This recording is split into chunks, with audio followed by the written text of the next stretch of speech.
E neste primeiro painel vamos debater o futuro do direito administrativo sancionador, a leniência e o controle externo. E para moderar este painel eu chamo a palco o professor Sérgio Vítor. Uma salva de palmas. Para se juntar ao professor Sérgio Vítor, professor do IDP, chama a palco Benjamin Zimler, ministro do Tribunal de Contas da União. Salva de palmas. A consultora jurídica da Controladoria Geral da União, Patrícia Alves de Faria. E Vinícius Marques de Carvalho, ministro da Controladoria Geral da União. Gostaria só de dar aqui uma nota. Vai-se juntar também a este debate o advogado Nuno Pérez Alves, mas está um pouquinho atrasado. Juntar-se-á, portanto podem começar assim que quiserem. Tem os microfones à frente, dou-vos a palavra. Obrigado. Para mim é um motivo de renovada alegria participar mais uma vez do FIB, o Fórum de Integração Brasil-Europa, que foi criado neste local, há, se não me engano, 4 anos atrás. Então, é uma alegria participar do FIB mais uma vez, e é ainda mais bacana participar do FIB aqui, na Academia das Ciências de Lisboa, porque foi aqui que a gente criou o FIB, uma iniciativa do ministro Gilmar, do doutor Eduardo Jorge, do professor Vitalino, do professor Zé Roberto Afonso e de tantos outros. Bem, sem mais delongas, eu quero dar início ao nosso primeiro painel desse segundo dia de evento, cujo título é o Futuro do Direito Administrativo, Sancionador, Leniência e Controle Externo. Os nossos palestrantes já foram anunciados e apresentados aos senhores, de modo que eu quero, sem mais delongas, passar a palavra a eles para que comecem a discutir o tema e da forma mais proveitosa possível. Então, com muito gosto, eu passo a palavra ao ministro Benjamin Zimler, do Tribunal de Contas da União, para abordar o tema inicialmente com a sua vasta experiência no assunto. Bem, bom dia a todos. Quero dizer da minha honra, meu orgulho de estar aqui nesse evento do FIB. Quero agradecer ao professor José Roberto Afonso pelo convite, ao Sérgio Vítor pela moderação. Dizer também que é um grande prazer estar junto com o ministro Vinícius Carvalho, da Controladoria Geral da União. O relacionamento do Tribunal de Contas da União e CGU foi extremamente aprimorado com a presença do amigo, exatamente com essa sua capacidade de interlocução interinstitucional. Se alguns problemas ocorreram no passado entre TCU e CGU, exatamente na análise, no desenvolvimento dos acordos de leniência firmados a partir da lei de anticorrupção, esses problemas foram superados e eu debito a grande parte dessa superação ao amigo Vinícius Marques Carvalho. Também saúdo a Patrícia Alves de Faria, consultora jurídica da CGU. Eu falo sobre a consensualidade e o futuro do direito administrativo. Na verdade, o direito administrativo ele vem sofrendo a injunção dos ventos da consensualidade e esses ventos não são novos, porém eles sopram hoje com muita força e a gente consegue enxergar a operacionalização dos processos consensuais em duas vertentes do direito administrativo. Na solução de conflitos, e isso foi bem colocado ontem na exposição em que o ministro Bruno Dantas, do Tribunal de Contas da União, falou sobre a experiência do Tribunal de Contas a partir dos processos de solução consensual, consenso, na solução de grandes conflitos, principalmente na área da infraestrutura, em grandes contratos de concessão, contratos de longo prazo, imperfeitos, em que problemas sempre são passíveis de ocorrer e cuja superação era difícil. Nós tínhamos no Brasil um quadro muito difícil com a paralisação de inúmeros contratos nessa área de concessão e, apesar da previsão no direito positivo das técnicas de solução consensual em diversas leis, em quase todas as leis, faltava no fundo no Brasil a operacionalização, o uso a definição de uma metodologia para o uso das técnicas de consensualidade para a solução de conflitos. E eu acho que a grande contribuição que o TCU deu, e o ministro Bruno colocou isso bem, foi na abertura dessa possibilidade, dessa janela de oportunidade. Há uma dificuldade intrínseca que é colocada diante do agente público de trilhar o caminho da consensualidade, ele tem receio de ser apenado. Muitas vezes a judicialização passa a ser o caminho mais tranquilo, ou seja, eu não decido para que um juiz possa decidir, e esse juiz ele vai decidir num prazo muito alargado. O nosso poder judiciário não está aparelhado para lidar com a solução de conflitos em contratos de concessão de longo prazo, extremamente complexos. Basicamente, nós vivemos diante da proliferação de cautelares e a decisão de mérito raramente vem em muitos anos depois, quando a solução já não se dá a tempo e modo adequado. Mas o Tribunal de Contas, quando parte para os processos de solução consensual, ele começa a trilhar um caminho de definição de uma metodologia. Primeiro, a gente supera alguns paradigmas do direito administrativo tradicional, a ideia de legalidade estrita, para uma ideia de juridicidade mais ampla.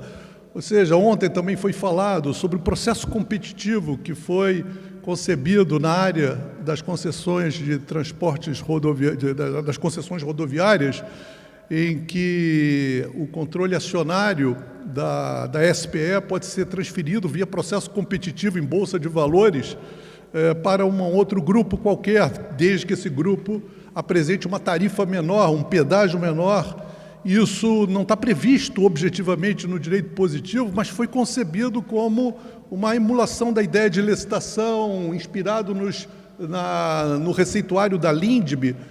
Há boas justificativas nos votos, por exemplo, na autopista Fluminense, eu fui o relator, convido vocês a trilhar o caminho da doutrina que justificou o uso do processo competitivo.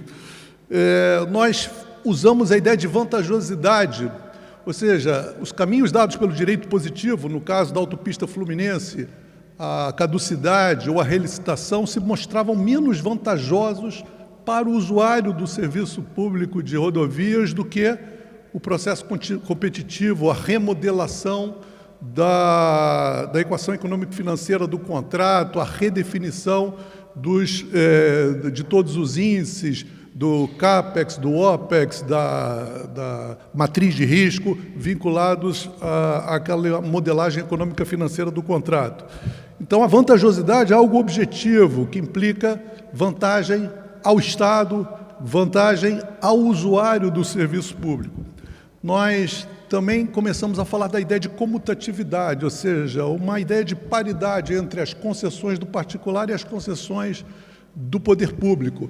Muitas vezes isso pode ser medido objetivamente em termos financeiros, ou seja, nós abonamos multas, sanções que são aplicadas ao particular, concessões rodoviárias, concessionárias de rodovias, concessionárias de eletricidade que foram apenadas pela ANEEL, pelas agências reguladoras, pela Câmara de Comercialização de Energia Elétrica.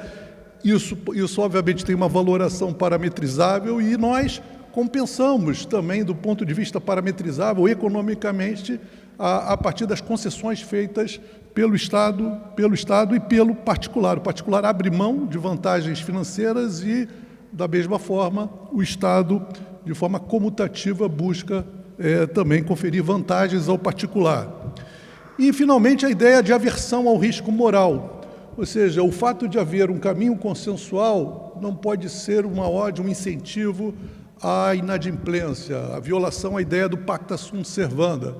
Então, é importante que, no caso concreto, se justifique adequadamente a razão pela qual aquela solução intermediária entre o que o particular e o que o Estado quer, ela se justifica, e se justifica não só do ponto de vista filosófico, do ponto de vista jurídico, mas do ponto de vista econômico-financeiro.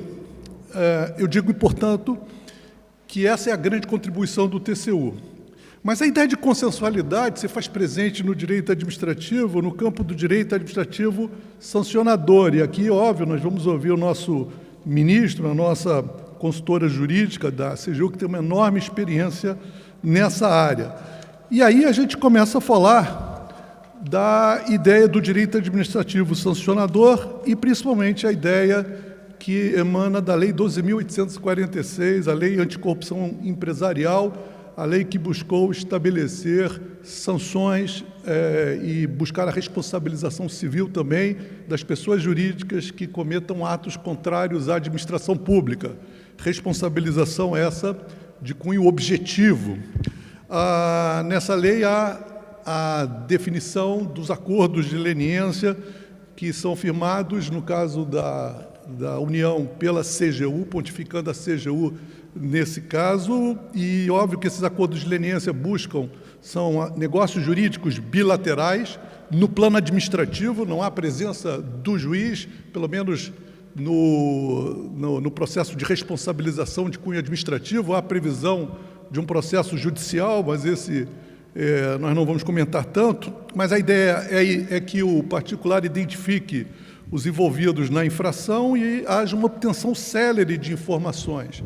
E, em contrapartida a essa ideia da consensualidade, existe uma mitigação ou afastamento das sanções que podem ser aplicadas, tanto na via administrativa como na via judicial, diminuição das multas elevadas que podem ser fixadas, o afastamento de uma sanção que é a publicação extraordinária da decisão condenatória. Também no plano judicial, o afastamento de uma sanção que é grave, que pode proibir a empresa de obter subsídios, créditos junto a bancos oficiais. Os acordos de leniência da CGU também prevêem que a CGU tem uma importante função de monitorar as obrigações que decorrem desse acordo de leniência. E uma das obrigações mais importantes é a preocupação que o legislador tem de assegurar que aquela empresa que firma um acordo de leniência passa a se obrigar a implantar ou a definir de uma forma mais evidente um programa de integridade, um programa de compliance que vai ser monitorado para a CGU. Isso é um enorme desafio para a CGU, é algo que nós, naqueles primeiros seminários e eventos pós-Lei 12.846 de 2013, nós sabíamos que a CGU teria que se preparar para isso e obviamente, já há um tempo de decantação do conhecimento. Acho que a experiência no monitoramento das empresas que afirmaram acordos de leniência, da implantação desses programas de compliance, é algo bastante interessante, que pode ser trazido aqui pelos nossos companheiros da CGU.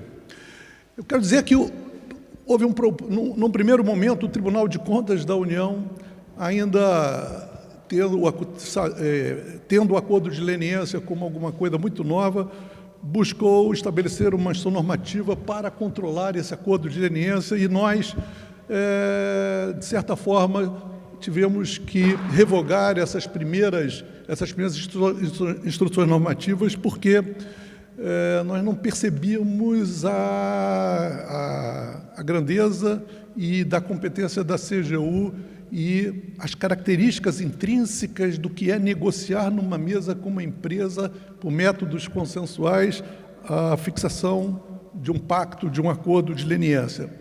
Houve a criação, no âmbito da CGU, TCU, AGU, de um grande acordo de cooperação técnica, que lamentavelmente o Ministério Público não participou, sob a liderança do Supremo Tribunal Federal, na presidência do ministro Toffoli, em que nós, na pandemia, ficávamos reunidos e conseguimos firmar um acordo de cooperação técnica que estabeleceu um pacto interinstitucional, ou seja, entre os órgãos, para que alguns pilares, algumas regras, alguns princípios ficassem estabelecidos e todos partindo do pressuposto de que era preciso dar ao acordo de leniência um maior significado e importância. Então, um dos princípios desse pacto é de que é a inaplicabilidade pelos signatários do acordo de cooperação de sanções adicionais àquelas que foram definidas na mesa.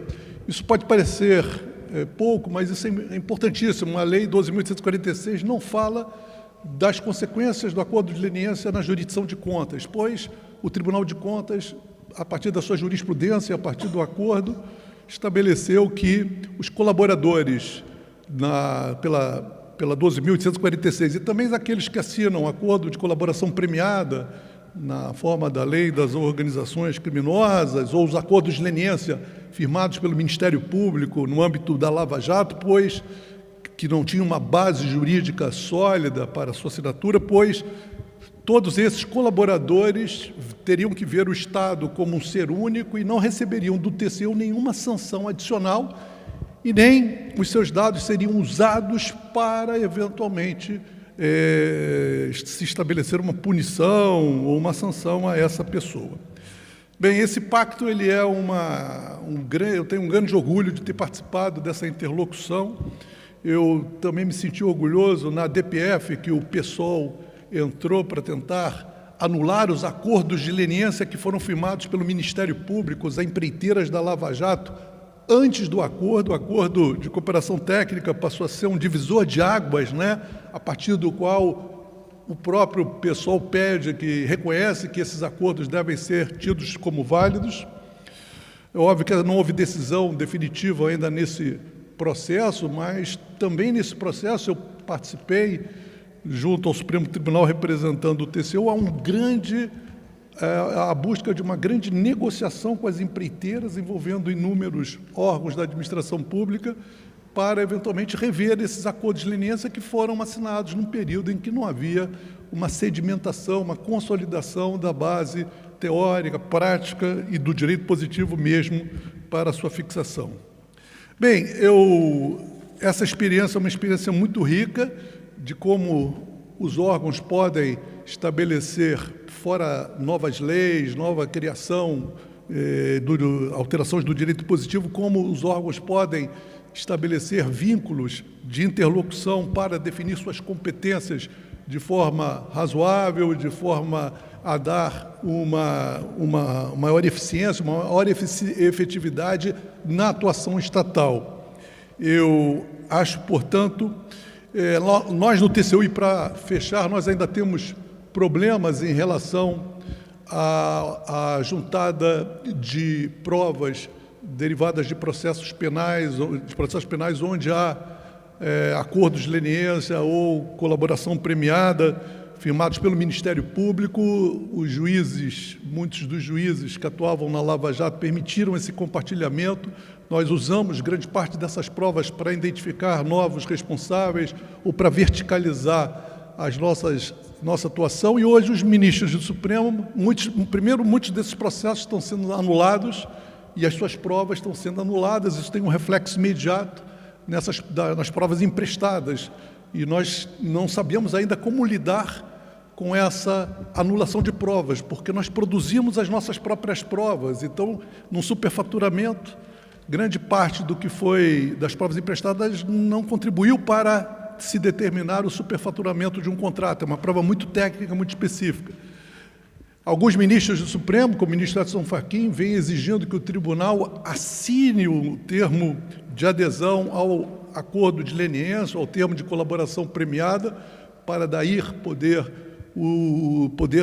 continuar a ter as provas emprestadas nos processos de contas. Se o tribunal não assinar, ele teria que extirpar todas essas provas. Isso é fácil de falar, dificílimo de ser realizado na prática, porque nós estamos falando de processos de décadas, né? Que foi em 2014, então são processos complexos em que essas provas elas se espraiam por diversas investigações do TCU e retirá-las pode significar o fim de inúmeros processos que foram desenvolvidos ao longo de mais de uma década. Esses, portanto, são alguns desafios vistos sobre um prisma prático, sobre a perspectiva de um ministro do Tribunal de Contas da União, e eu acho que é o que eu poderia contribuir nesse primeiro momento. Muito obrigado.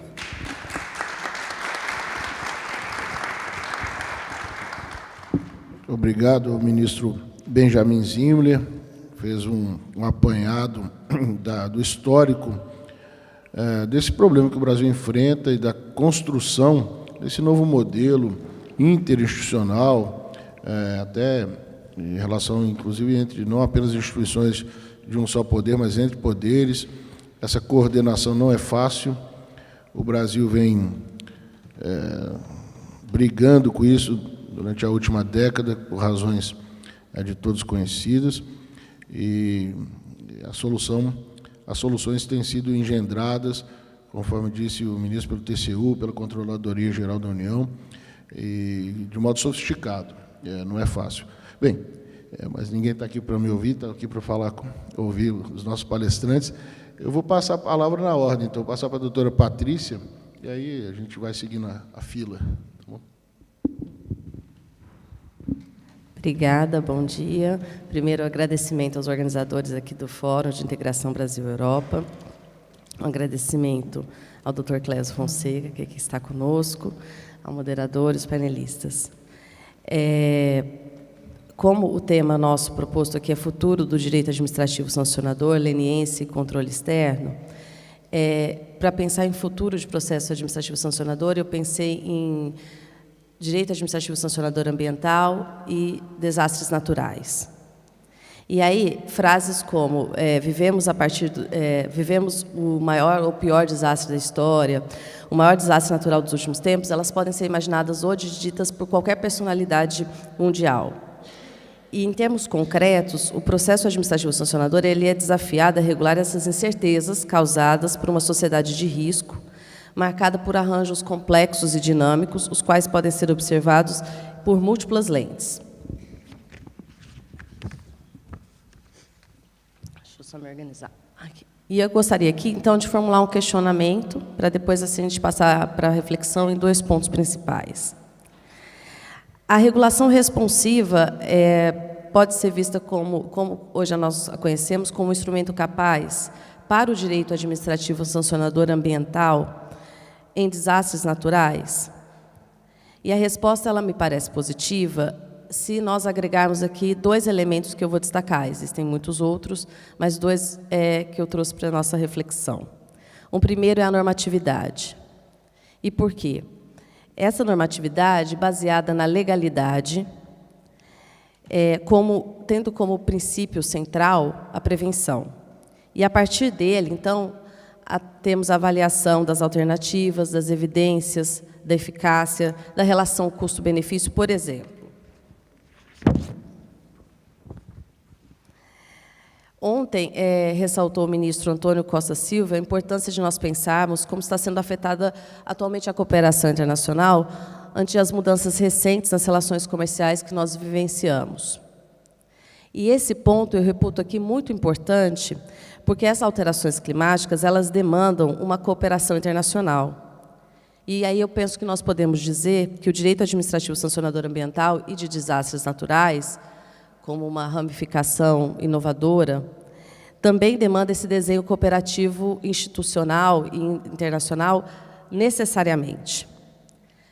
Porque, senão, do contrário, nós poderíamos ter uma nova pedra de Sísifo, com um agravante, que é uma mudança aí na lenda de uma possível morte e não de um futuro. O outro elemento que eu trago para a nossa reflexão sobre direito administrativo sancionador ambiental e desastres naturais, e a resposta é se a regulação responsiva é capaz de ser um instrumento efetivo, é a transparência e a participação social. E por quê? Primeiro, porque a transparência ela vai nos trazer um elemento fundamental, que é a legitimação dos participantes, do fluxo e das respostas. E também pensando na efetividade das leniências, porque vai permitir um elemento fundamental, que é o controle social. Quanto à participação social, e também aqui ontem foi dito, é preciso avaliar a qualificação dessa participação social nas respostas. E aqui eu gostaria de fazer um acréscimo, que eu reputo importante. Porque quando nós estamos tratando de desastres naturais, tem um aspecto muito importante, que é a capacidade antecipatória, a resiliência e uma capacidade de revisão. E a participação social, eu reputo ela fundamental não só na estruturação dessa resposta, do desenho regulatório e também, por consequência, do processo administrativo sancionador, mas também na negociação da solução.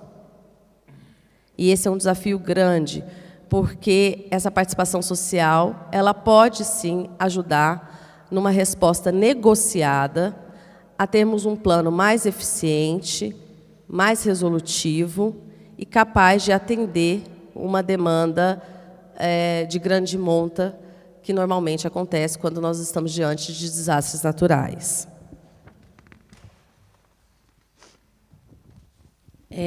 Uma reflexão que eu coloco aqui, e até já vou me direcionando para o final, é da importância de nós pensarmos, então, aqui sobre esse papel da transparência e da participação social como esse elemento que vai colocar na mesa, nessa solução negociada, os atingidos necessariamente por esses desastres e a capacidade que esses agentes, para além dos agentes estatais, têm de nos ajudar a termos uma solução sustentada e capaz de se adaptar aos modelos que nós temos. E vou encerrar com uma reflexão que eu acho importante, é que, aqui, coloquei, guardarmos, então, uma preocupação com esse discurso, ou com o discurso da capacidade de regulação para além dos agentes estatais, para o envolvimento necessário das comunidades atingidas e inseri-los no processo de negociação no direito administrativo sancionador e dos desastres naturais. E temos uma serenidade para quando nós colocamos essas duas questões juntas, regulação e desastres naturais, é muito, às vezes, intuitivo, sai por um raciocínio que seria uma incapacidade de regular essa situação. E nós cairíamos, então, numa desregulação, e eu penso que é exatamente o contrário. É a nossa capacidade de cooperação internacional e interinstitucional que nos fará capazes de lidar com essas situações. Eu agradeço aqui, encerro e fico à disposição. Obrigado, doutora Patrícia, consultora da CGU. Tema sensível, difícil, né? Que coordena a necessidade de desenvolvimento e de proteção das nossas riquezas naturais. É um desafio imenso. Eu passo a palavra, então, sem mais delongas, ao ministro Vinícius, o ministro da CGU, que vai nos brindar com a sua experiência agora. Bom dia a todos e todas. É um prazer estar aqui com vocês nesse espaço tão bonito e aconchegante. E eu queria, antes de mais nada, Sérgio, agradecer o convite. Faço aqui na sua presença o convite feito pelo Fórum, pelo FIB, que é uma iniciativa da qual eu já participei alguns anos atrás, em que os debates são muito ricos, instigantes e permitem que a gente consiga elaborar reflexões importantes sobre o tema da regulação, das políticas públicas e hoje do direito administrativo sancionador. Queria cumprimentar meus colegas. O Dr. Benjamin falou que a CGU recentemente teve um papel muito relevante no diálogo com o TCU em torno das questões relacionadas aos acordos de leniência.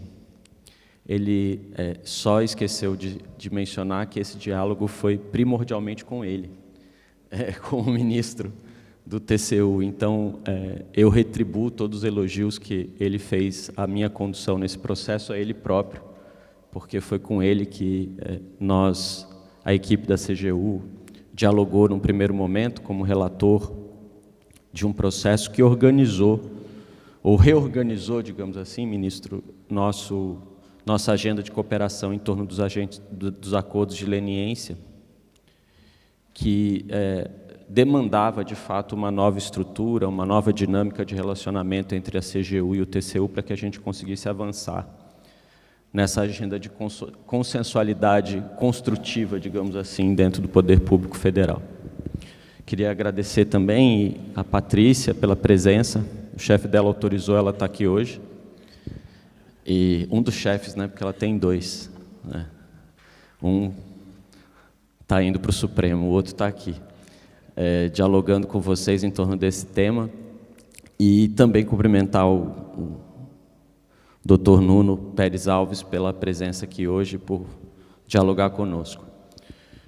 Quando nós discutimos direito administrativo sancionador, e a minha ideia aqui hoje é fazer uma apresentação um pouco estrutural e também com efeitos práticos sobre a discussão de leniência.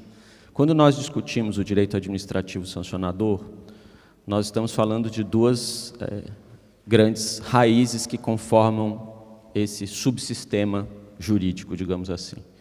Um é o próprio direito penal, porque sempre que nós falamos de sanção, nós nos referimos, do ponto de vista principiológico, ao direito penal, como a base, né, que estrutura um sistema de sanções dentro de um determinado ordenamento jurídico. E nós falamos do direito administrativo. E esse direito administrativo, obviamente, não é mais o direito administrativo do século XIX, que tinha como principal função limitar o poder do Estado, limitar a ação do Estado e garantir as liberdades públicas. Ele, obviamente, mantém essa função, e essa função desse direito administrativo, digamos assim, para usar um esquema que a gente conhece bem, de tipos ideais do Estado liberal, é um direito administrativo que se comunicava muito bem com essa lógica também do direito penal. Porque o direito penal, como última razão da ação do Estado, é um direito que a gente aciona em situações em que bens jurídicos muito relevantes para a organização de uma determinada sociedade estão ameaçados, como o direito à vida, à propriedade e por aí afora. Então, também é um direito de garantias de liberdades. O direito penal mudou nesse último século, mas eu não vou tratar disso aqui, e o direito administrativo mudou muito mais ainda. Hoje, quando nós falamos do direito administrativo, para além da organização das competências do Estado, da ação administrativa, do ato administrativo, que também tem uma raiz bastante liberal em termos conceitual, e também dos limites à atuação do Estado sobre a esfera privada, nós falamos de um direito administrativo que organiza a ação regulatória do Estado, um direito administrativo que delimita a agenda de políticas públicas, que conforma toda a ação do Estado dentro de um contexto muito mais complexo, que envolve um Estado que garante direitos civis, mas também garante direitos sociais e também tem um papel fundamental na garantia de direitos difusos. E um direito administrativo também que viabiliza a participação da sociedade na atuação e na organização dessas políticas. É disso que a gente está falando quando nós temos que lidar com o tema do direito administrativo sancionador. E aí, quando a gente se refere ao direito administrativo sancionador e tenta densificar ou identificar princípios específicos do direito administrativo sancionador, ferramentas específicas, estratégias específicas, invariavelmente nós caímos numa tentação bem-vinda, eu acho, de tentar organizar isso dentro dessas diversas formas de ação do Estado. E é muito difícil hoje, pelo menos no contexto brasileiro, na minha visão, achar um regime unificador do direito administrativo sancionador. Nós temos uma lei geral do processo administrativo no Brasil, mas nós não temos uma lei geral do processo sancionador no Brasil. Então, a gente tem um direito sancionador, em algumas circunstâncias, que é muito próximo dessa raiz do direito penal. Então, quando nós nos referimos, por exemplo, aos processos administrativos disciplinares, os famosos PADs, nós estamos falando de análise de um ato realizado por um servidor público, que se enquadra num tipo normalmente desenhado e estruturado de forma muito parecida com um tipo penal, aliás, em muitas situações até coincidente com o tipo penal, e nós estamos lidando com uma situação em que haverá um processo administrativo, às vezes, na verdade, às vezes não, sempre há um inquérito anterior, um processo administrativo em que vai se garantir ampla defesa e contraditório, e como nós estamos falando de uma conduta individual de uma pessoa física, nós estamos discutindo um padrão de prova muito similar ao do direito penal para você decidir pela condenação ou pela absolvição daquela pessoa. Do outro lado, no outro extremo, nós temos, e aí o direito sancionador se aproxima muito do direito administrativo nessa visão anterior que eu mencionei, as questões de processos administrativos sancionadores relacionados, por exemplo, à regulação econômica, que é uma função que o Estado brasileiro incorporou de maneira material e de maneira institucional, ou organizou isso dentro do direito administrativo nos últimos 30 anos, principalmente a partir do governo do presidente Fernando Henrique Cardoso, e que é uma função do Estado que faz essa interação entre a organização de uma determinada política pública, com objetivos, com princípios, com uma agenda, pelo menos deveria ser assim, de curto, médio e longo prazo, atrelado a um setor que tem um impacto relevante para o desenvolvimento nacional, seja econômico, social, ambiental, e que lida com questões da realidade, de uma realidade complexa, com contextos que se alteram ao longo do tempo,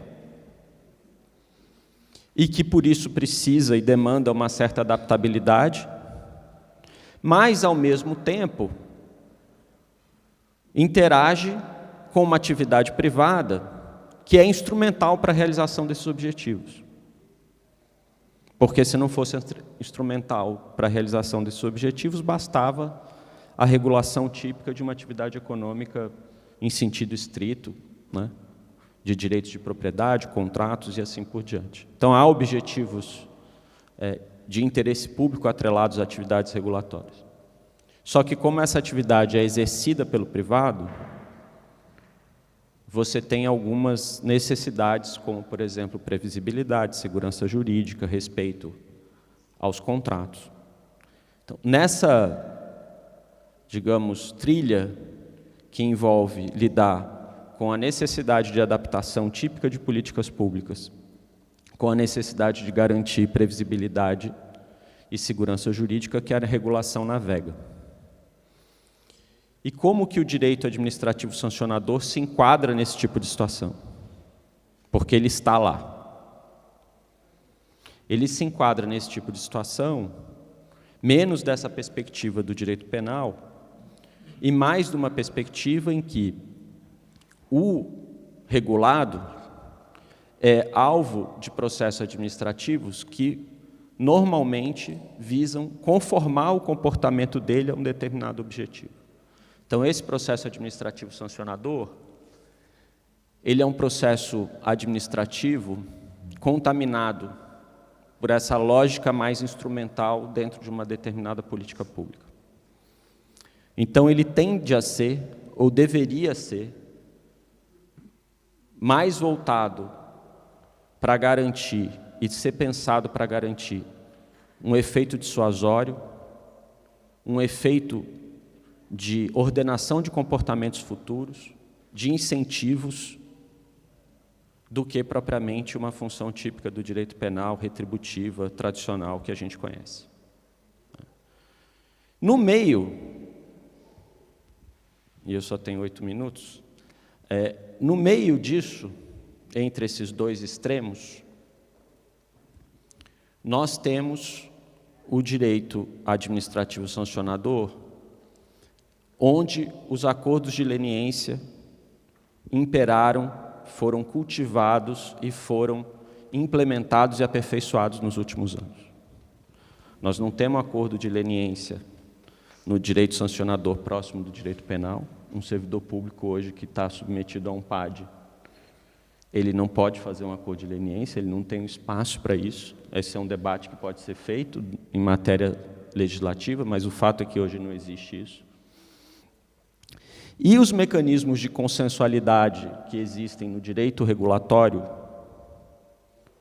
também, até hoje, não se conectam, a não ser que o ilícito se enquadre na lei anticorrupção, por exemplo.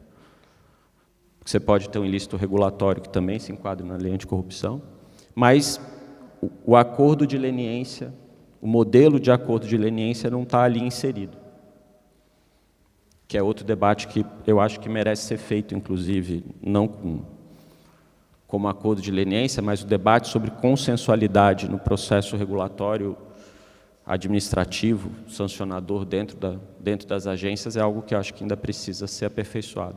Mas no meio disso, onde o acordo de leniência se organiza, a gente tem um direito administrativo sancionador que é híbrido. O direito administrativo sancionador, que, por exemplo, o CAD lança a mão como órgão de defesa da concorrência, para punir empresas que cometem ilícitos concorrenciais, ou o direito administrativo sancionador, que a CGU lança a mão, por exemplo, para aplicar a lei anticorrupção. Uma pergunta que pode surgir de todos vocês é, bom, mas por que você está dizendo, Vinícius, que isso é híbrido? Já que, quando uma empresa comete um ilícito da lei anticorrupção ou da lei do CAD, ela está ali, obviamente, também enquadrada dentro de um tipo. Eu digo que é híbrido, primeiro, porque quando nós estamos falando de concorrência ou corrupção, nós estamos falando também de duas políticas públicas.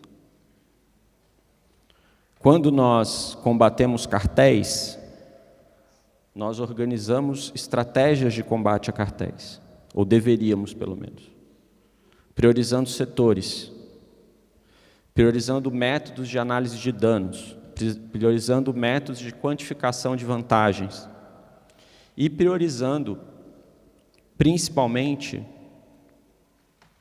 como eu estruturo um sistema de incentivos, e aí eu estou indo para a política pública, que vá organizar uma agenda de colaboração do privado com a administração pública. E um cartel, para falar da conduta anticompetitiva mais conhecida, ele é uma estrutura de regulação de um setor. Quem domina um determinado setor da economia planeja aquele setor, seja por meio de um monopólio, seja por meio de um cartel, acaba planejando aquele setor num extremo do planejamento estatal ou de um planejamento via as forças do mercado. Então, quando você desestrutura um cartel, você automaticamente está colocando alguma coisa no lugar daquilo. Olhar para a regulação que existe, olhar para o sistema de mercado, para as forças que regem a competição naquele mercado, é essencial para a definição do que vai ser a atuação concorrencial ali. No caso da lei anticorrupção, os acordos de leniência também têm essa função de incentivo. Porque, embora a lei anticorrupção tenha esse nome, o que contamina a lei muito com os aspectos punitivos dela, ou ligados, talvez, submetidos a essa lógica do direito penal. De outro lado, a lei anticorrupção, ela também é uma lei da integridade privada. Ela também é uma lei que estrutura incentivos para regular e organizar como os agentes privados vão interagir com o setor público. Quais são o que se pode e o que não se pode fazer dentro deste contexto. E nada disso é enquadrável dentro de uma lógica de regulação de comando e controle. Então, os acordos de leniência dentro desse cenário, e eu acho que a gente tem caminhado nessa direção, eles devem ser estruturados exatamente para organizar essa agenda de colaboração, garantir uma espécie de consensualismo em que a cooperação se sobreponha ao que às vezes acontece, ou já aconteceu na administração pública brasileira, o consensualismo abusivo, digamos assim, e, de fato, forneça balizas para organizar o mercado. Por isso que, por exemplo, uma discussão que a gente tem feito aqui na CGU, e eu já caminho para o fim, se refere a como nós lidamos com incentivos para se realizar acordos de leniência no âmbito da lei anticorrupção, principalmente quando ocorrem ou podem ocorrer em decorrência de um processo de M&A, de fusões e aquisições. Porque, normalmente, depois de uma aquisição, depois de uma fusão entre empresas, é que o novo controlador pode ter um grande incentivo para reportar uma conduta ilícita daquela empresa durante a gestão anterior. Hoje a gente não tem uma estrutura de incentivos adequada para isso dentro da lei anticorrupção. Na lei de concorrência a gente tem, podemos debater isso aqui, não vou começar essa conversa, que senão ela vai longe, mas a gente precisa pensar isso em relação à lei anticorrupção. Em relação à lei anticorrupção, a gente também precisa pensar, ministro Benjamin, uma estrutura que viabilize ou estimule que as condutas ilícitas sejam reportadas antes do conhecimento da autoridade pública.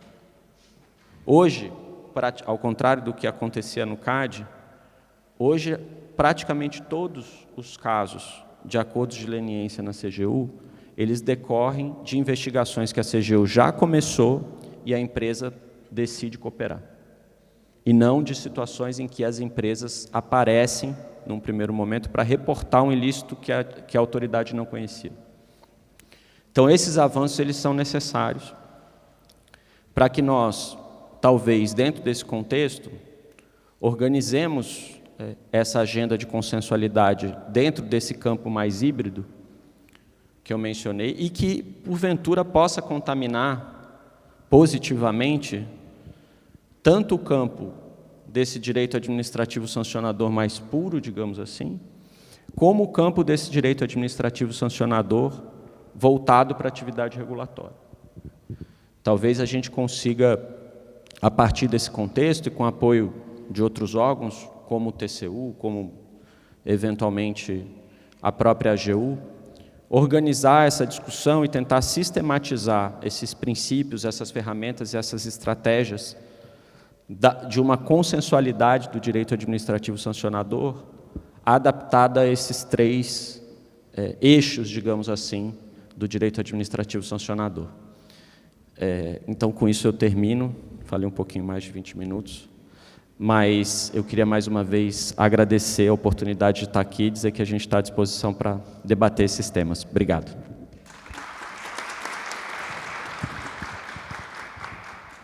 Muito obrigado, ministro, pela fala.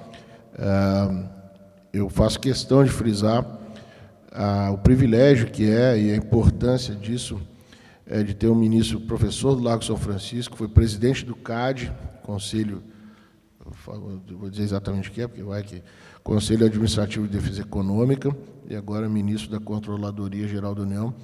A experiência nesses e outras coisas mais, advogado, essa experiência nos diversos setores enriquece demais o exercício, sem dúvida, da atividade que ele exerce hoje.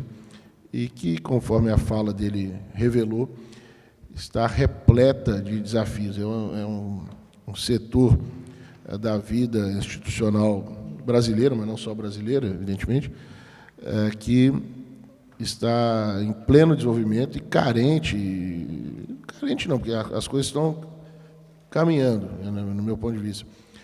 Caminhando bem, a gente sempre quer mais, quer que a coisa se desenvolva de modo mais célere, mas é difícil.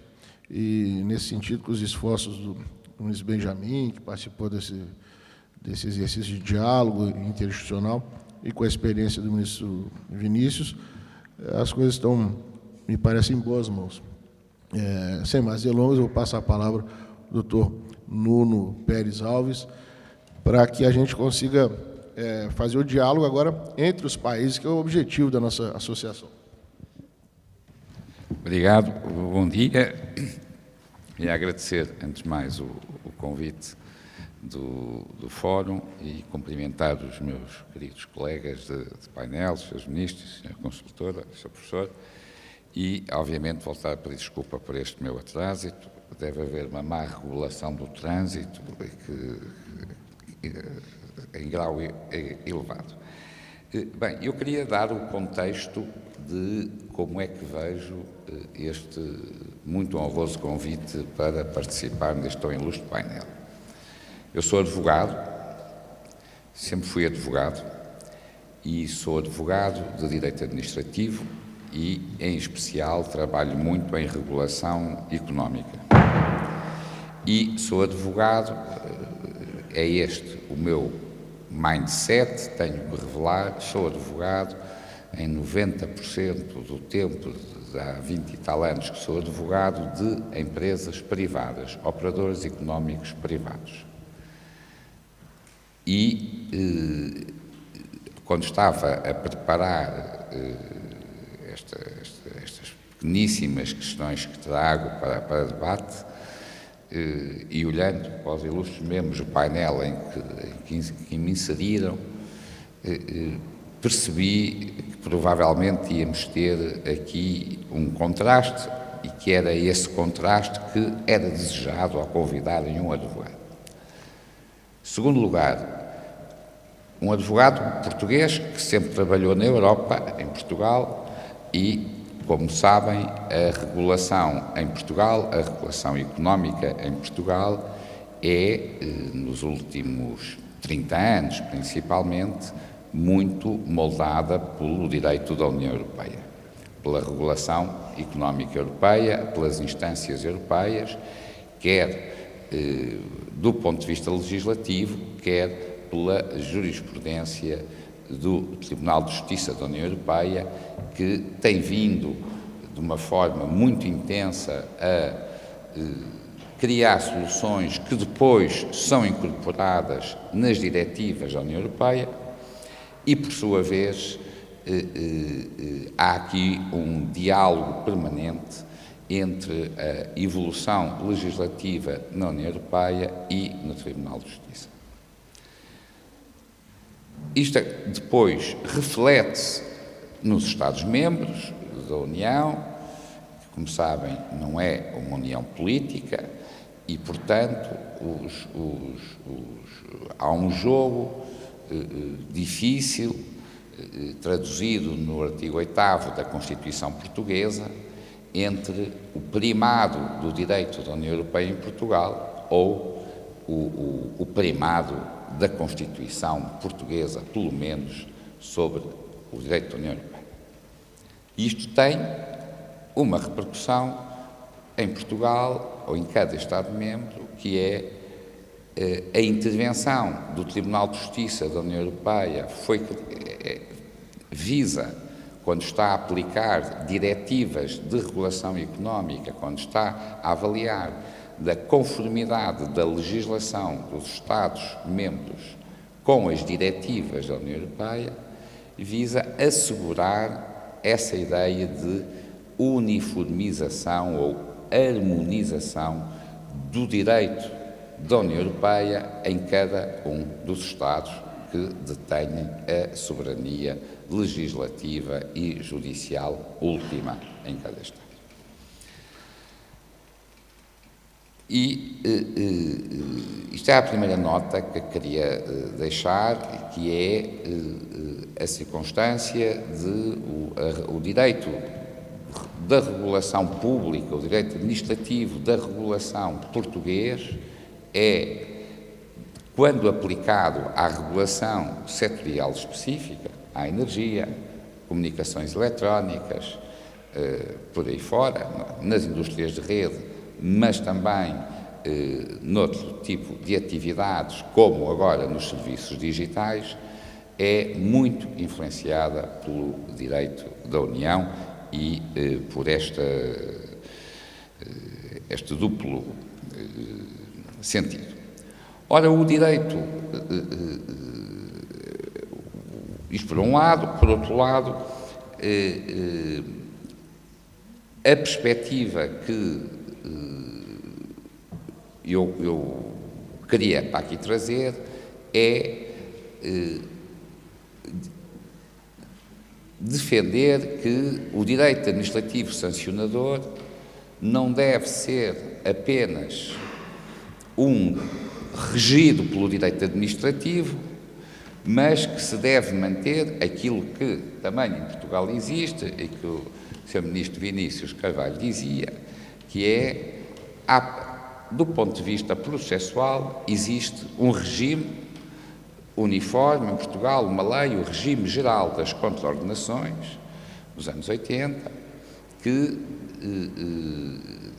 estabelece, do ponto de vista exigências de tipicidade do que é das sanções e regras processuais, mas determinando sempre a aplicação supletiva do direito do processo penal, do direito do processo criminal.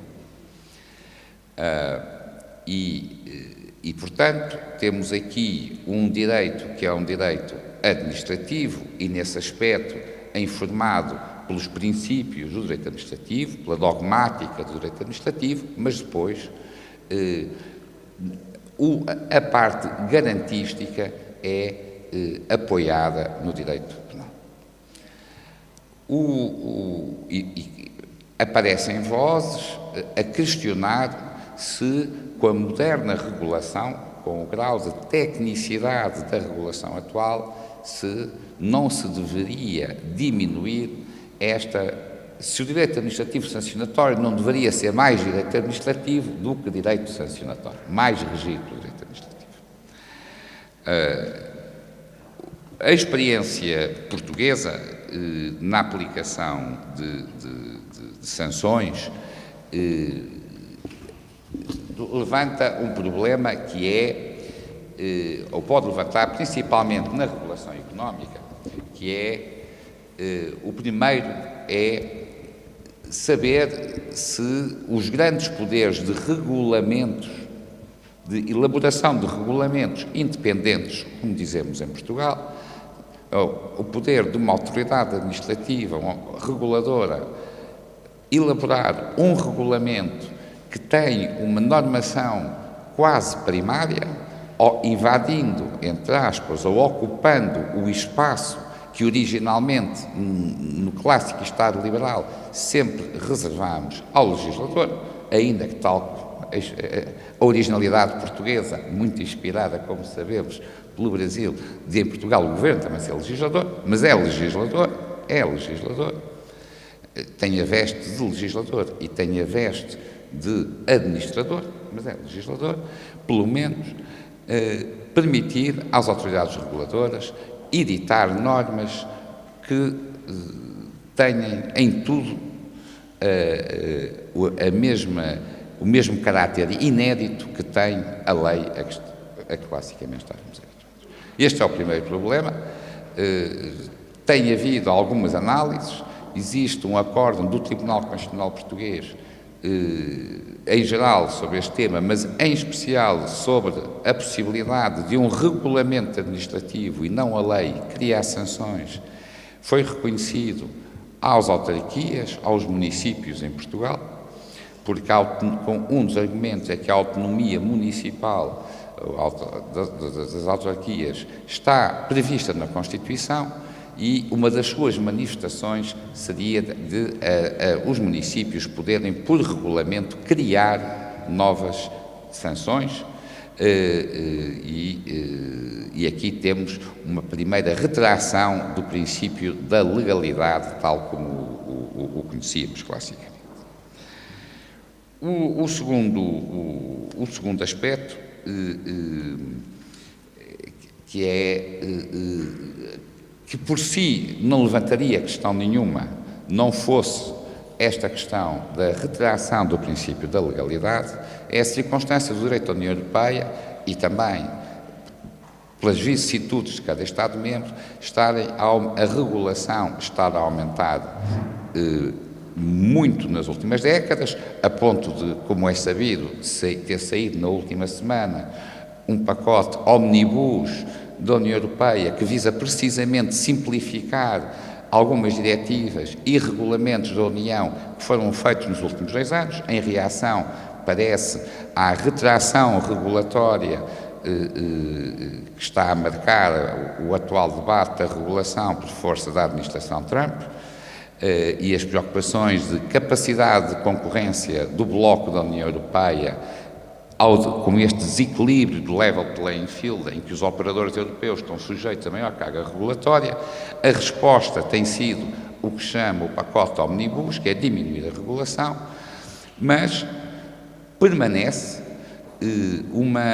a criação de um corpo imenso de áreas que tem a ver com a garantia dos direitos fundamentais ou a proteção dos consumidores, como é o famoso Regulamento da Proteção de Dados Pessoais da União Europeia, como temos agora a regulação dos serviços digitais, como temos o Regulamento da Inteligência Artificial e este um pouco mais antigo, o do ESG, que também se vai falar aqui. Ora, todos estes novos movimentos vêm acompanhados da edição de novas infrações, a criação de novos deveres para os operadores privados ou até para operadores públicos, de novos deveres ou de novas proibições. E o aumento grande, como digo, não só na extensão, mas na criação de novos setores com elevada regulação, muita dela não apenas económica, mas também regulação social, não deixa de estar ligada, em muitos casos, à prévia definição do que é o ilícito e, muitas vezes até, uma prévia intervenção administrativa que define, que cria ou normas por regulamento ou até por ato administrativo. A decisão do regulador, por exemplo, que determina o conteúdo de uma oferta de referência que os operadores com poder de mercado significativo ou posição dominante estão obrigados a observar. E aqui temos que é a própria decisão que cria o comando e depois vamos encontrar na Lei Quadro das Entidades Reguladoras Portuguesa e nas leis orgânicas, nos estatutos de muitos reguladores portugueses, uma norma que diz é uma contraordenação a violação de decisões do regulador. E, portanto, temos que, quando estamos a reagir a uma sanção, não apenas se levanta o problema da devida observância do processo penal, por aplicação subsidiária, mas quase principal, do tal regime geral das contraordenações de que eu estava a falar, mas questão de direito administrativo, que é a própria validade da decisão administrativa, que em domínios económicos é muito determinada por juízos técnicos ou verdadeiro juízo discricionário da administração. E se o problema da reação por um operador privado ou uma decisão desta natureza que conforma o mercado se põe à luz do princípio da tutela jurisdicional efetiva, do direito à impugnação do ato, a obter qualquer tipo de tutela dos tribunais. Quando estamos no domínio da sanção, a questão não é apenas essa, mas é também a questão da própria defesa, de acordo com as garantias, as exigências do artigo 29 da Constituição Portuguesa da defesa em matéria criminal. Isto para dizer que um desafio grande, que me parece que é um desafio velho, e nós estamos aqui a falar do futuro, e o futuro passará, parece-me sempre, por três velhas ideias, tão velhas quanto nós juristas gostamos.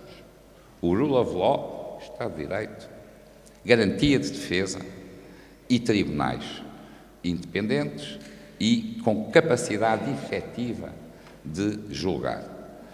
E é aqui que, provavelmente na União Europeia, muito provavelmente em Portugal, há um caminho grande a fazer para elevar o patamar, o standard of proof, o patamar de prova que o regulador deve fazer para demonstrar que tecnicamente reuniu todos os elementos necessários para depois formular o seu juízo discricionário. Mas, em segundo lugar, também temos que fazer um grande caminho para os tribunais se tornarem mais exigentes e mais corajosos a controlar o exercício do poder discricionário. Porque a deferência perante o regulador, a deferência perante o Estado administrativo e perante o respeito do espaço do discricionário é, claro, fundamental ao abrigo do princípio da separação de poderes, mas isso não pode significar que eu não vou controlar a circunferência externa da discricionariedade, os princípios da proporcionalidade e da ponderação de interesses, portanto, nos seus subtrês princípios, o princípio da imparcialidade e que foi carreada para o processo toda a prova que permite depois tirar as conclusões regulatórias. E, cruzando esta preocupação com o aumento de áreas sujeitas à regulação, se não houver uma preocupação profunda dos juristas e aqui da academia, dos ministros, dos juízes em Portugal e dos advogados, de defesa última dos direitos fundamentais, ou das pessoas ou das empresas, o direito administrativo sancionador poderá ter futuro, mas não como direito. Será alguma coisa de administrativa, alguma coisa de sancionadora, mas não será seguramente direito. E estas são, à luz destas pequenas ideias que quis deixar, as preocupações que, quer como legisladores, quer como aplicador da lei, eu creio que o direito administrativo sancionador das autoridades reguladoras, que foi só disso que quis falar, enfrenta em Portugal e provavelmente na Europa. E muito obrigado uma vez mais.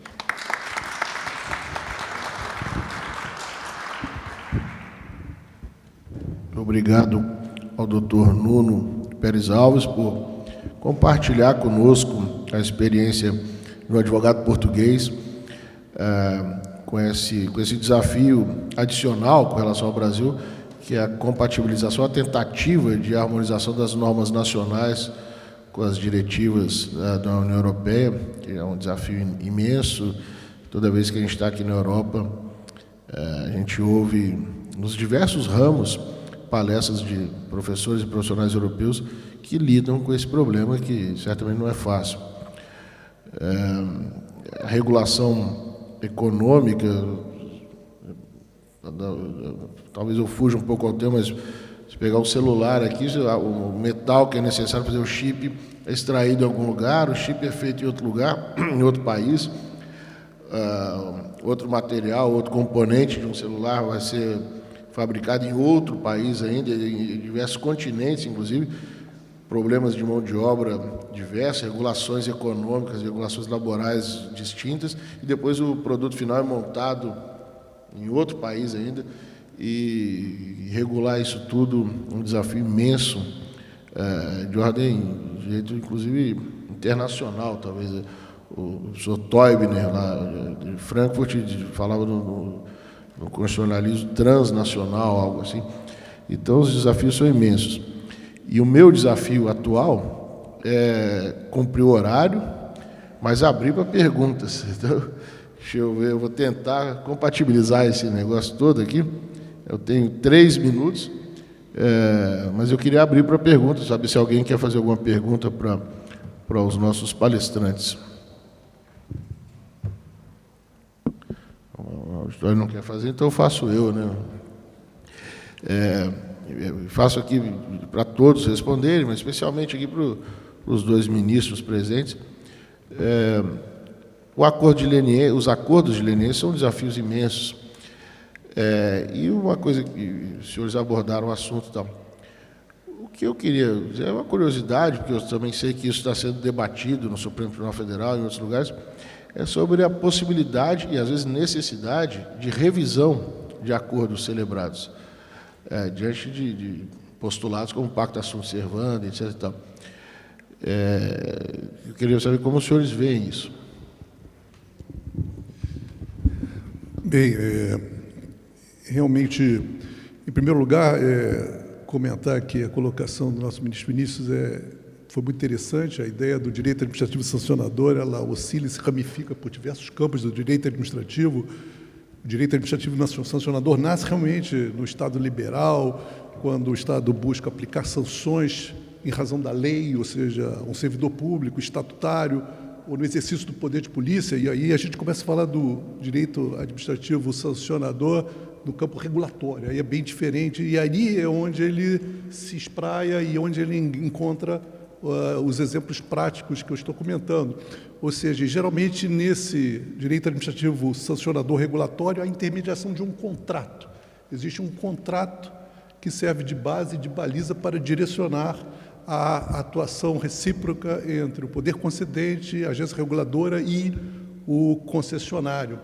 Veja que a própria lei anticorrupção, a 12.846, se você analisa no artigo 5º as condutas delas, elas são basicamente centradas na ideia de licitações e contratos.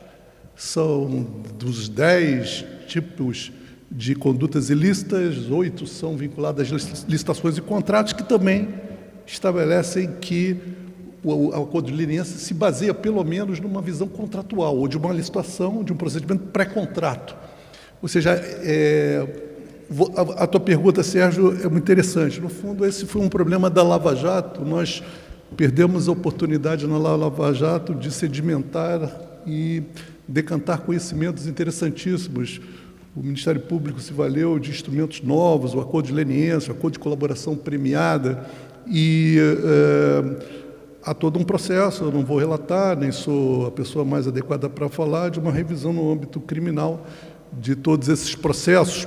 E o TCU participou, foi a minha experiência, de uma audiência feita pelo ministro André Mendonça, em que nós analisávamos, no âmbito de uma DPF, a possibilidade de revisão dos acordos de leniência firmados, não pela CGU, mas pelo Ministério Público, com as empreiteiras envolvidas na Lava Jato. E esse foi o caso que eu mencionei, e eu mencionei também que o nosso acordo de cooperação técnica era o divisor de águas. Esse é um desafio extraordinário. O Ministério Público, sem dúvida, agiu de uma forma voluntarista. A ideia de consensualidade, ela vem sendo atacada, dizendo que nós não vivíamos uma situação de normalidade, de que havia uma pressão, de que, no fundo, os acordos foram impositivos. Essa é a discussão, isso está, obviamente, uma questão dificílima que vai ser feita, mas o ministro André Mendonça quis estabelecer balizas pragmáticas para aqueles acordos de leniência.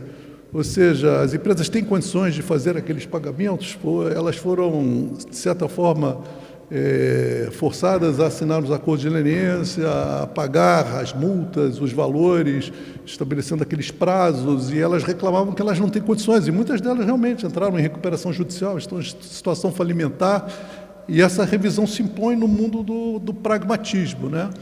E eu sou engenheiro de origem e grande parte da engenharia nacional foi simplesmente arrasada com a Lava Jato. Isso é uma verdade, para o bem ou para o mal, esse é um dado objetivo.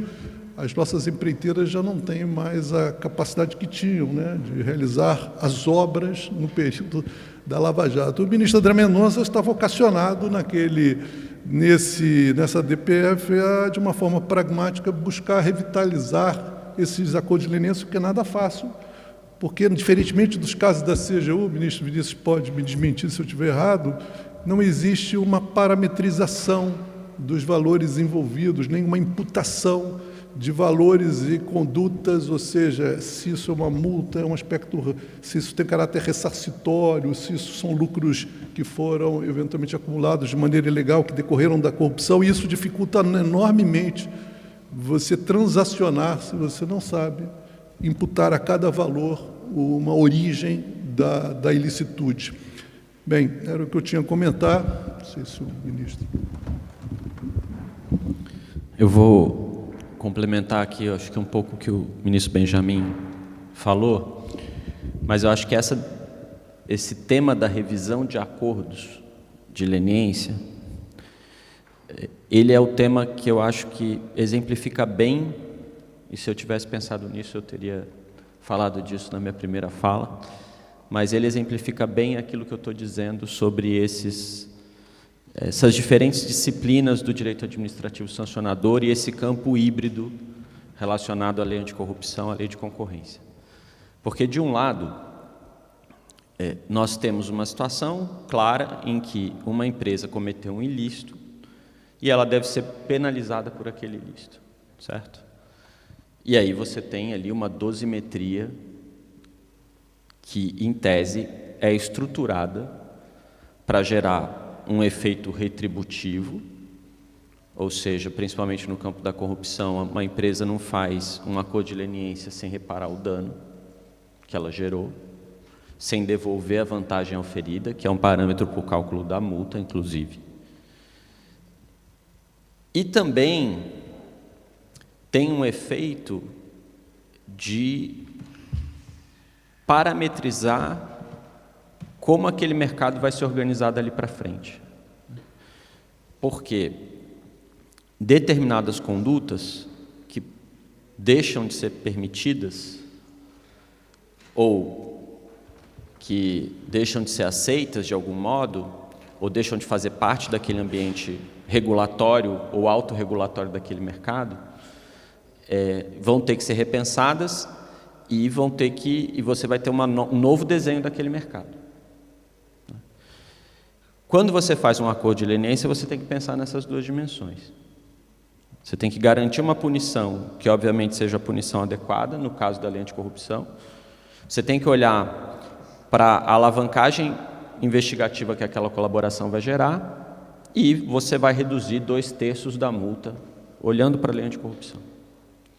Quando você faz isso e você calcula o valor e a empresa paga de uma vez só aquele valor, você só vai ter qualquer discussão sobre revisão do acordo de leniência se a colaboração não for adequada ao longo do processo. Isso também acontece no CAD, a diferença no CAD é que num acordo de leniência a empresa não paga nada. Então, o debate lá é basicamente sobre colaboração. Quando você estrutura um acordo de leniência, cujo pagamento da multa vai se dar ao longo do tempo, você tem dois problemas. Primeiro, você tem uma questão que você acabou de construir um contrato relacional, em que, obviamente, o Estado vira, de certa forma, uma espécie de, vou botar entre várias aspas aqui, parceiro da empresa sobre o que vai acontecer no futuro daquele mercado. Porque se a empresa não conseguir pagar porque o mercado diminuiu de tamanho, que foi o que aconteceu no caso da Lava Jato, como o ministro Benjamin acabou de mencionar, o Estado desenhou mal aquele acordo de leniência de certo modo, ou se era algo inesperado, que ele não podia prever, e no caso da Lava Jato se podia prever, ele vira sócio naquele prejuízo, porque aquele dano não vai ser restituído da forma como se pensava. Ou seja, numa situação como essa, você cria uma dinâmica em que o Estado, ao fazer um acordo de leniência com várias empresas de um determinado setor, que foi alvo de um grande cartel, e que também tinha um esquema de corrupção, por exemplo, ele vai, indiretamente, construir o desenho desse novo mercado. Então, quando ele dimensiona a multa, para além do cálculo típico de dosimetria que a gente recebe os influxos do direito penal, a gente também tem que desenhar esse contrato olhando para essa função regulatória, digamos assim, que o Estado acaba exercendo nesse tipo de situação. E essa segunda dimensão, nesse caso específico que o ministro Benjamin mencionou, não foi dimensionada, não foi pensada. E a gente viveu o que a gente viveu. Um processo de revisão que se tornou inevitável, de certo modo. Acho que é isso. Alguém quer complementar? Eu também acho que, fazendo uma analogia, uma leitura típica de aluno, e aqui eu sou aluno mesmo, com muito orgulho, há um lado, um intuito parafiscal, a gente fala de tributo de parafiscal, um lado do acordo de leniência, um ângulo de se ver o acordo, né, que é o ângulo regulatório desse mercado futuro, que o próprio acordo, sobretudo nas dimensões em que os acordos foram realizados na Lava Jato, eles geram uma nova regulação do mercado. Fora do direito administrativo sancionador, há uma regulação, eu fiz essa analogia com o direito tributário parafiscal dos acordos.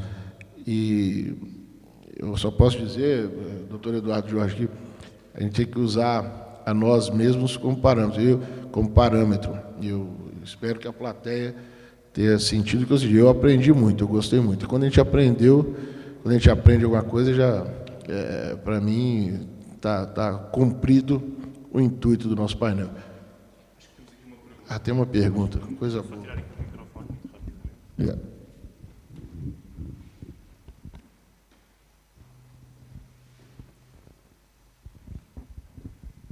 Bom dia, cumprimento a todos, a mesa. Foi muito interessante a explanação. Eu tenho uma pergunta direcionada aos ministros a respeito da questão da prova emprestada. Pegando o gancho sobre tudo que foi dito exatamente agora sobre acordos de leniência, eu faço uma volta ao passado recente e lembro aos senhores que todas as decisões que depois foram objeto de revisão, elas foram confirmadas pelos tribunais federais e pelo próprio STF. E depois, quando em outros processos de caráter mais fiscal pelo próprio TCU, por quê? E qual seria a sugestão que os ministros dão para que nós tivéssemos um processo em que a sociedade consegue a sua resposta, mas que isso não significa um amarrado de situações em que os advogados se utilizam de vias, digamos, processuais para fazer com que os seus causídicos acabem por não sofrer as penas, porque dá uma sensação de impunidade. Com certeza, a Lava Jato teve muitos erros, mas eu, como trabalhava dentro do cadastro de fornecedores, eu, por acaso, fazia toda a revisão dos processos legais, dos contratos que eram feitos dentro da gerência do Costa, enfim, a gente sabe como essa história terminou. O problema é que as empresas realmente faziam todos esses acordos. Eu tinha que fazer uma situação que era abrir o cadastro para pagar uma empresa e esperar o tempo só para sair uma nota de pagamento, para logo em seguida fechar, porque elas estavam bloqueadas por ordem judicial. A gente não conseguiu atacar os peixinhos dourados, só conseguiu se atacar os tubarões. E eles continuam nadando. E o prejuízo que a corrupção leva às empresas estatais é abissal. O grande problema é que manobras processuais acabam por impedindo que as empresas comecem a ter uma cultura da não corrupção. Então, eu queria perguntar para os ministros qual é a sugestão para fugir da via do processo e criar um instrumento em que fosse efetivo o uso da prova para justamente punir as empresas, mas não sem pensar no caráter social. Muito obrigado pela pergunta. É de um advogado da Petrobras, então conhece bem o tema por dentro. E eu passo pepino aqui para o senhor. Eu não estou muito afeito às questões, o efeito da Lava Jato e da desconstituição dos processos da Lava Jato no âmbito do Tribunal de Contas da União.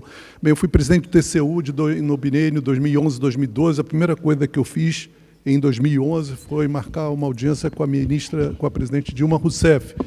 2011 é muito antes de 2014, início da Lava Jato. Nós tínhamos 120 processos da Petrobras.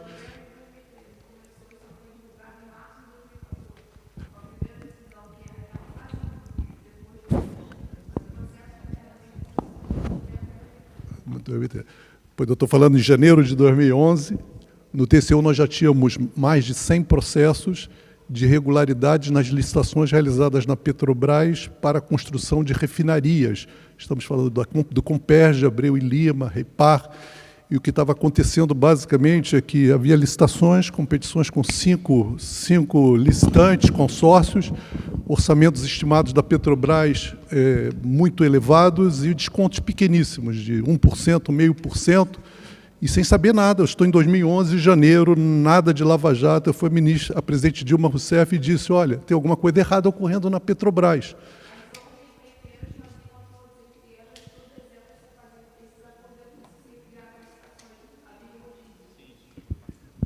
Sim, repara, isso o cartel, a existência do cartel foi demonstrado, todos nós sabemos o que acontecia, mas mais uma vez eu quero dizer para você, nós estávamos em 2011, né?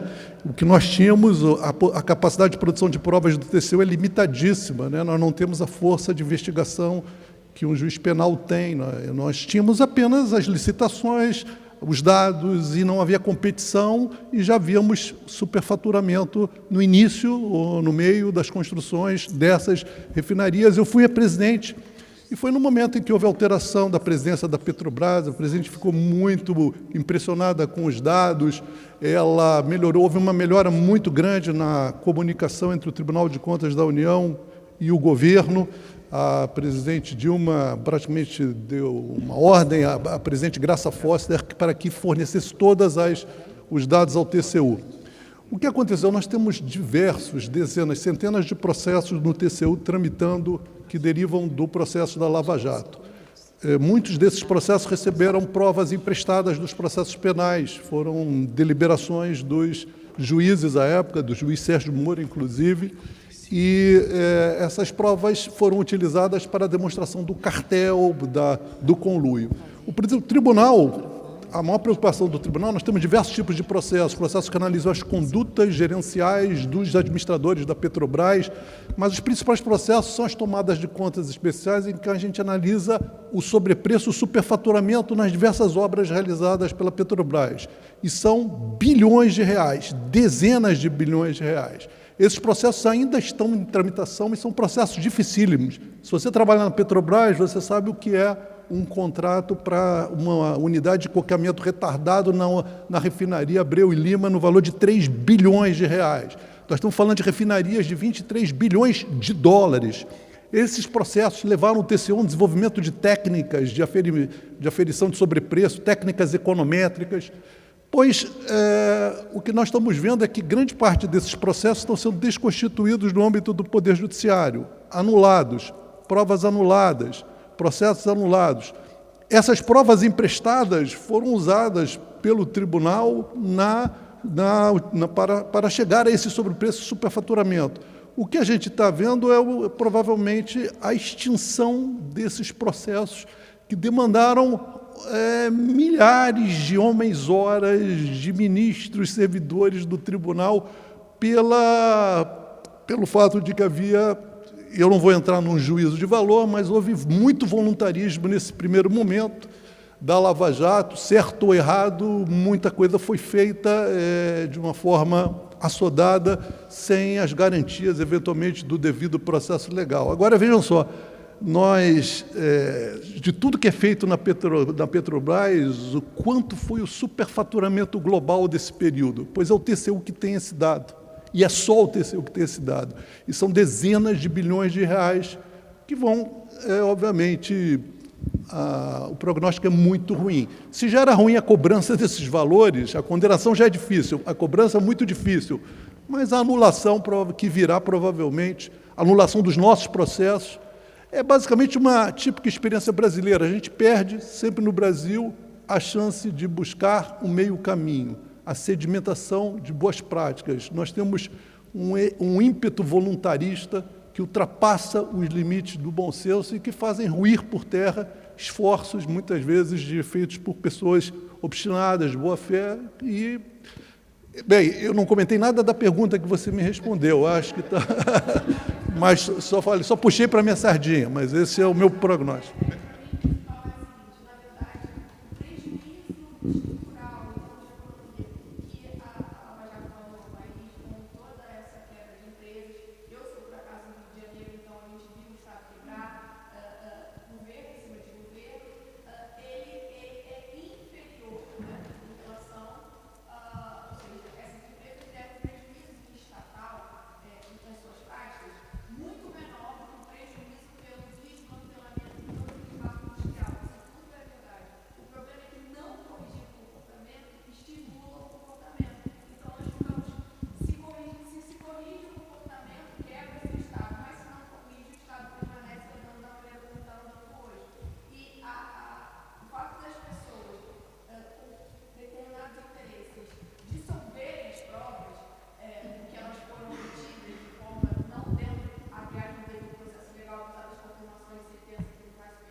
Qual é o seu nome mesmo?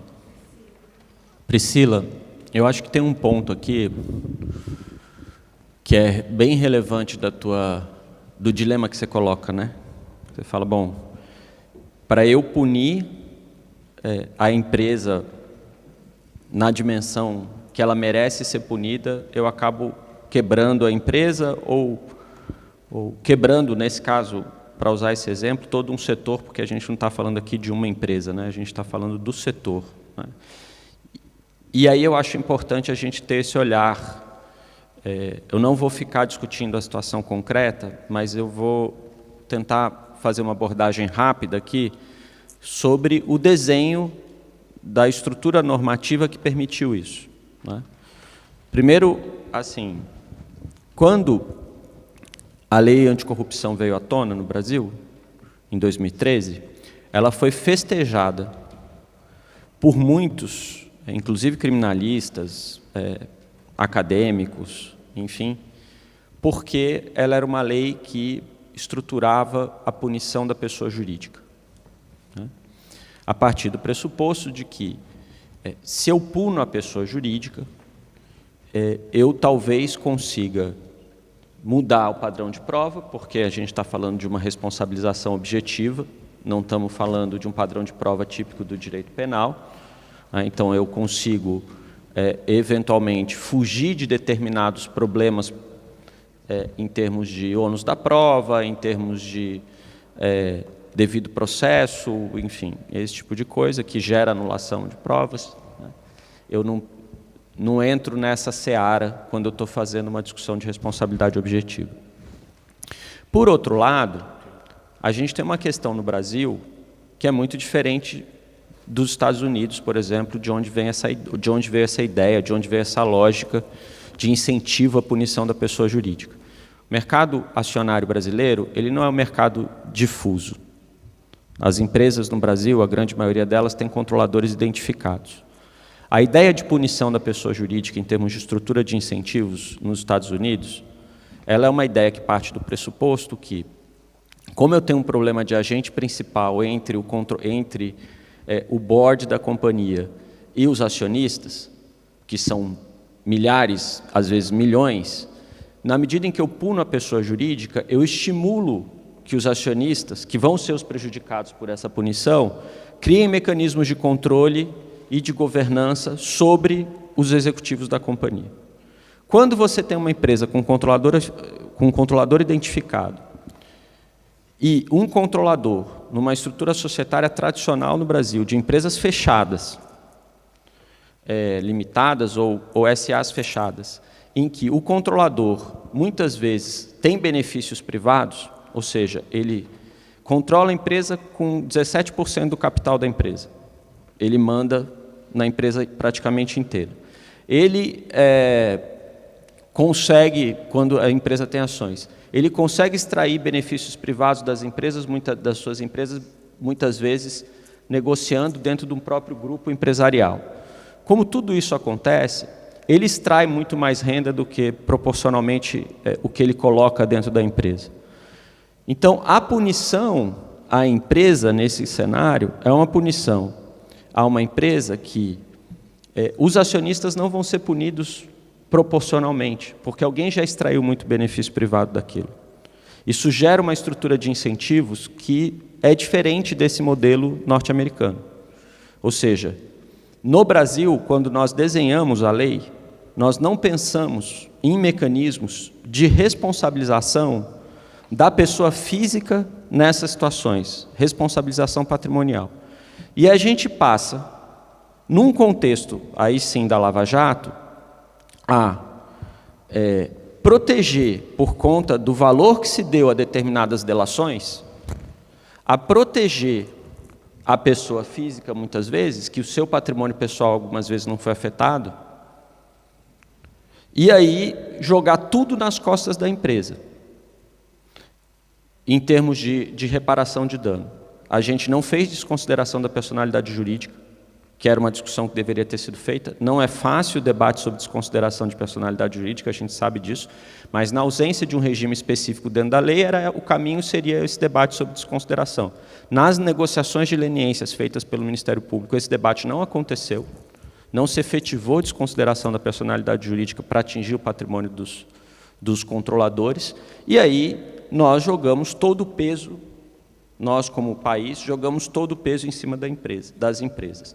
E aí a gente sabe muito bem que o benefício extraído de uma atividade corrupta ou de uma atividade anticompetitiva, no caso de um cartel, que durou muitos anos, ele não ficou lá na empresa esperando para o Estado vir recolher. Né? Ele virou dinheiro, ele virou recursos para os acionistas, eventualmente, ele virou aumento de salário, esse sobrepreço virou, às vezes, investimento dentro da própria companhia, ou extração de renda pura e simples para os acionistas. Tudo isso pode ter acontecido, não ficou lá na empresa.